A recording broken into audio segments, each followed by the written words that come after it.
ಎಲ್ಲರಿಗೂ ನಮಸ್ಕಾರ. ನಾನು ರಾಜೇಶ್ವರಿ. ರಾಜಿ ಅಡುಗೆ ಚಾನಲ್ಗೆ ನಿಮ್ಮೆಲ್ಲರಿಗೂ ಸ್ವಾಗತ. ಇವತ್ತಿನ ವಿಡಿಯೋಲಿ ಗರ್ಗರಿಯಾದ ಕೋಡ್ಬಳೆ ಹೇಗೆ ಮಾಡೋದು ಅಂತ ನೋಡೋಣ.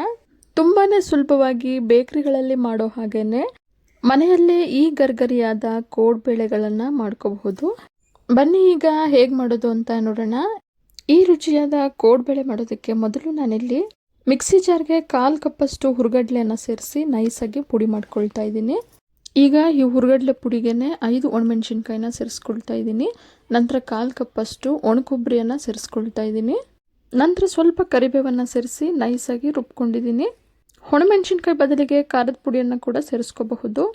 ಈಗ ಒಂದು ಬೌಲ್ಗೆ 1 ಕಪ್ಪಷ್ಟು ಅಕ್ಕಿ ಹಿಟ್ಟನ್ನು ಸೇರಿಸ್ಕೊಳ್ತಾ ಇದ್ದೀನಿ. ಹುರ್ಗಡ್ಲೆ ಹಾಗೂ ಒಣಕೊಬ್ಬರಿನ ಯಾವ ಕಪ್ಪಲ್ಲಿ ತೊಗೊಂಡಿದ್ನೋ ಅದೇ ಕಪ್ಪಲ್ಲಿ 1/4 ಕಪ್ಪಷ್ಟು ಚಿರೋಟಿ ರವೆನ ಸೇರಿಸ್ಕೊಂಡಿದ್ದೀನಿ.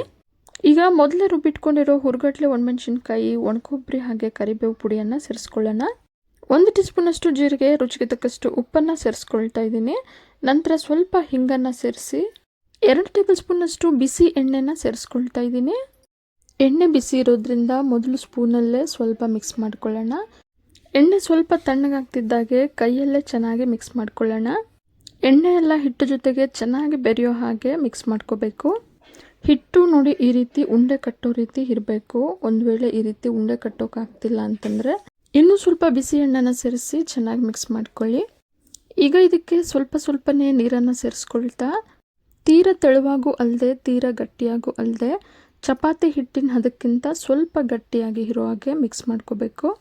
ಹಿಟ್ಟನ್ನ ತೆಳುವಾಗಿ ಕಲಿಸ್ಕೊಳ್ಳೋದ್ರಿಂದ ಎಣ್ಣೆ ಜಾಸ್ತಿ ಹೀರ್ಕೊಳ್ಳುತ್ತೆ. ತೀರ ಗಟ್ಟಿಯಾಗಿ ಕಲಿಸ್ಕೊಳ್ಳೋದ್ರಿಂದ ಕ್ರ್ಯಾಕ್ಸ್ ಬರುತ್ತೆ. ನೋಡಿ ಈ ರೀತಿ ಪರ್ಫೆಕ್ಟಾಗಿ ಕಲಿಸ್ಕೊಳ್ಬೇಕು. ಈಗ ಪ್ಲೇಟನ್ನು ಮುಚ್ಚಿ 10 ನಿಮಿಷ ನೆನೆಯೋದಕ್ಕೆ ಇಡೋಣ. 10 ನಿಮಿಷದ ನಂತರ ಈ ಹಿಟ್ಟನ್ನು ಒಂದು ಪ್ಲೇಟ್ಗೆ ಸೇರಿಸ್ಕೊಂಡು 2 ಭಾಗ ಮಾಡಿ ಒಂದೊಂದೇ ಭಾಗನ ಚೆನ್ನಾಗಿ ನಾದ್ಕೊಳ್ತೀನಿ. ಈ ರೀತಿ ನಾದೋದ್ರಿಂದ ಕೋಡ್ಬಳೆ ಕ್ರ್ಯಾಕ್ಸ್ ಬರೋದಿಲ್ಲ. ಸಾಮಾನ್ಯವಾಗಿ ಕೋಡ್ಬಳೆ ಮಾಡಬೇಕಾದ್ರೆ ಸ್ವಲ್ಪ ಮೈದಾ ಹಿಟ್ಟನ್ನು ಸೇರಿಸ್ಕೊಳ್ತಾರೆ. ನಾನಿವತ್ತು ಯಾವುದೇ ಮೈದಾ ಹಿಟ್ಟನ್ನು ಬಳಸದೇ ಇರೋದ್ರಿಂದ ಈ ರೀತಿ ಚೆನ್ನಾಗಿ ನಾದ್ಕೊಳ್ಳೋದ್ರಿಂದ ಕ್ರ್ಯಾಕ್ಸ್ ಇಲ್ಲದೇ ತುಂಬ ಚೆನ್ನಾಗಿ ಕೋಡ್ಬಳೆಗಳನ್ನು ಮಾಡ್ಕೋಬಹುದು. ಈಗ ಅಗ್ಲಕ್ಕಿರೋ ತಟ್ಟೆ ಮೇಲೆ ಸ್ವಲ್ಪ ಎಣ್ಣೆನ ಸವರ್ಕೊಳ್ತಾ ಇದ್ದೀನಿ. ಸ್ವಲ್ಪನೇ ಹಿಟ್ಟನ್ನು ತಗೊಂಡು ಈ ರೀತಿ ರೋಲ್ ಮಾಡ್ತಾ ನಿಮ್ಗೆ ಯಾವ ಸೈಜ್ ಬೇಕೋ ಆ ಸೈಜ್ಗೆ ಕೋಡ್ಬಳೆಗಳನ್ನು ಕಟ್ಕೋಬಹುದು. ನಾನಿಲ್ಲಿ ಸ್ವಲ್ಪ ದಪ್ಪವಾಗಿ ಕೋಡ್ಬಳೆಗಳನ್ನು ಮಾಡ್ಕೊಳ್ತಾ ಇದ್ದೀನಿ. ಇದೇ ರೀತಿ ಸಣ್ಣ ಕೋಡ್ಬಳೆಗಳನ್ನು ಮಾಡ್ಕೋಬಹುದು. ಸ್ವಲ್ಪ ಹಿಟ್ಟನ್ನು ಕೈಗೆ ತಗೊಂಡಿದ ತಕ್ಷಣ ಮತ್ತೊಮ್ಮೆ ಚೆನ್ನಾಗಿ ನಾದ್ಕೊಂಡು ಕೈಗೆ ಸ್ವಲ್ಪ ಎಣ್ಣೆನ ಸವರಿ ಈ ರೀತಿ ರೋಲ್ ಮಾಡ್ತಾ ಕೋಡ್ಬಳೆಗಳನ್ನು ಮಾಡ್ಕೋಬೇಕು. ಫ್ರೈ ಮಾಡ್ಕೊಳ್ಳೋದಕ್ಕೆ ಒಟ್ಟಿಗೆ ನಾನಿಲ್ಲಿ 7ರಿಂದ 8 ಕೋಡ್ಬಳೆಗಳನ್ನು ಮಾಡ್ಕೊಳ್ತಾ ಇದ್ದೀನಿ. ಚಪಾತಿ ಮಣೆ ಮೇಲಾದರೂ ಈ ರೀತಿ ಕೋಡ್ಬಳೆಗಳನ್ನು ಮಾಡ್ಕೋಬಹುದು. ನೋಡಿ ಈಗ 7ರಿಂದ 8 ಕೋಡ್ಬಳೆಗಳನ್ನು ಮಾಡಿಟ್ಕೊಂಡಿದ್ದೀನಿ. ಕಡಾಯಲ್ಲಿ ಎಣ್ಣೆನ ಮೊದಲೇ ಬಿಸಿಯಾಗೋದಕ್ಕೆ ಇಟ್ಟಿದ್ದೆ. ಈಗ ಬಿಸಿಯಾಗಿರೋ ಎಣ್ಣೆಗೆ ಒಂದೊಂದೇ ಕೋಡ್ಬಳೆಗಳನ್ನು ಸೇರಿಸ್ಕೊಳ್ತಾ ಇದ್ದೀನಿ. ಕೋಡ್ಬಳೆ ಸೇರಿಸೋಕ್ಕೂ ಮುಂಚೆ ಎಣ್ಣೆನ ಮೀಡಿಯಮ್ ಫ್ಲೇಮಲ್ಲೇ ಬಿಸಿ ಮಾಡ್ಕೊಂಡಿರಬೇಕು. ಹೈ ಫ್ಲೇಮಲ್ಲಿ ಬಿಸಿ ಮಾಡ್ಕೋಬಾರ್ದು. ಕೋಡ್ಬಳೆಗಳನ್ನು ಎಣ್ಣೆಗೆ ಸೇರಿಸಿದ 2 ನಿಮಿಷದ ನಂತರ ಎಲ್ಲ ಕೋಡ್ಬಳೆಗಳನ್ನು ಈ ರೀತಿ ತಿರುವಾಗ್ತಾ ಫ್ರೈ ಮಾಡ್ಕೋಬೇಕು. ಕೋಡ್ಬಳೆಗಳನ್ನು ಮೀಡಿಯಮ್ ಫ್ಲೇಮಲ್ಲೇ ಬಬಲ್ಸ್ ಎಲ್ಲ ಪೂರ್ತಿಯಾಗಿ ಕಡಿಮೆ ಆಗೋವರೆಗೂ ಫ್ರೈ ಮಾಡ್ಕೋಬೇಕು. ಫ್ರೈ ಮಾಡಬೇಕಾದ್ರೆ ಆಗಾಗ ಈ ರೀತಿ ಸೌಟಾಡಿಸ್ತಾ ಹದವಾಗಿ ಫ್ರೈ ಮಾಡ್ಕೋಬೇಕು. ನೋಡಿ ಈ ರೀತಿ ಬಬಲ್ಸ್ ಎಲ್ಲ ಕಡಿಮೆ ಆಗಿ ಕಂದು ಬಣ್ಣ ಬರೋವರೆಗೂ ಫ್ರೈ ಆದ ನಂತರ ಕೋಡ್ಬಳೆಗಳನ್ನು ಸೈಡಿಗೆ ತಕ್ಕೊಳ್ಳೋಣ. ಗರಿಗರಿಯಾದ ತುಂಬಾ ರುಚಿಯಾಗಿರೋ ಕೋಡ್ಬಳೆ ರೆಡಿಯಾಗಿದೆ. ಮಿಕ್ಕೆಲ್ಲ ಕೋಡ್ಬಳೆಗಳನ್ನು ಇದೇ ರೀತಿ ಎಣ್ಣೆಗೆ ಸೇರಿಸಿ ಮೀಡಿಯಮ್ ಫ್ಲೇಮಲ್ಲಿ ಕಂದು ಬಣ್ಣ ಬರೋವರೆಗೂ ಫ್ರೈ ಮಾಡ್ಕೊಳ್ಳೋಣ.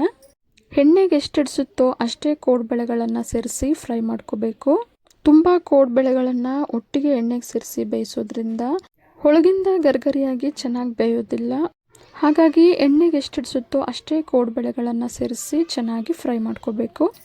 ನೋಡಿದ್ರಲ್ಲ ಮಾಡೋದು ಎಷ್ಟು ಸುಲಭ ಅಂತ. ನೀವು ಕೂಡ ಇದೇ ರೀತಿ ಮನೆಯಲ್ಲಿ ಒಮ್ಮೆ ಟ್ರೈ ಮಾಡಿ ನೋಡಿ. ಹಾಗೆ ನಿಮ್ಗೆ ಹೇಗೆ ಬಂತು ಅಂತ ನಿಮ್ಮ ಅನಿಸಿಕೆ ಅಭಿಪ್ರಾಯಗಳನ್ನು ಕಮೆಂಟ್ ಮುಖಾಂತರ ತಿಳಿಸಿ. ನೋಡಿ ಈಗ ಕೋಡ್ಬಳೆ ಸ್ವಲ್ಪ ತಣ್ಣಗಾದ ನಂತರ ಮುರಿದು ತೋರಿಸ್ತಾ ಇದ್ದೀನಿ. ನೋಡಿ ಎಷ್ಟು ಚೆನ್ನಾಗಿ ಗರ್ಗರಿಯಾಗಿ ಕೋಡ್ಬಳೆಗಳು ಬಂದಿದ್ದಾವೆ ಅಂತ. ನೋಡಿ ಒಳಗೆಲ್ಲ ತುಂಬಾ ಚೆನ್ನಾಗಿ ಬೆಂದಿದೆ. ಕೋಡ್ಬಳೆ ತಣ್ಣಗಾದ ನಂತರ ಏರ್ ಟೈಟ್ ಕಂಟೈನರ್ಗೆ ಸೇರಿಸಿ 15ರಿಂದ 20 ದಿನ ಗರ್ಗರಿಯಾಗಿ ಸ್ಟೋರ್ ಮಾಡಿ ಇಟ್ಕೋಬಹುದು. ಹಾಗೆ ಮಕ್ಕಳಿಗೂ ಕೂಡ ಈವ್ನಿಂಗ್ ಸ್ನ್ಯಾಕ್ಸ್ ಆಗಿ ಈ ಕೋಡ್ಬಳೆಗಳನ್ನು ಮಾಡಿಕೊಡ್ಬಹುದು.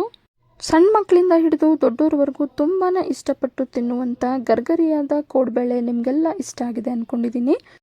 ಇಷ್ಟ ಆಗಿದ್ರೆ ಈಗಲೇ ಒಂದು ಲೈಕ್ ಮಾಡಿ. ಹಾಗೆ ನಿಮ್ಮ ಫ್ಯಾಮಿಲಿ ಆ್ಯಂಡ್ ಫ್ರೆಂಡ್ಸ್ ಜೊತೆ ಶೇರ್ ಮಾಡಿ. ಮತ್ತಷ್ಟು ಸುಲಭ ಹಾಗೂ ರುಚಿಯಾದ ರೆಸಿಪಿಗಳಿಗೋಸ್ಕರ ರಾಜಿ ಅಡುಗೆನ ಸಬ್ಸ್ಕ್ರೈಬ್ ಆಗೋದನ್ನು ಮರಿಬೇಡಿ.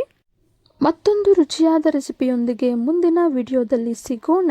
ಧನ್ಯವಾದಗಳು.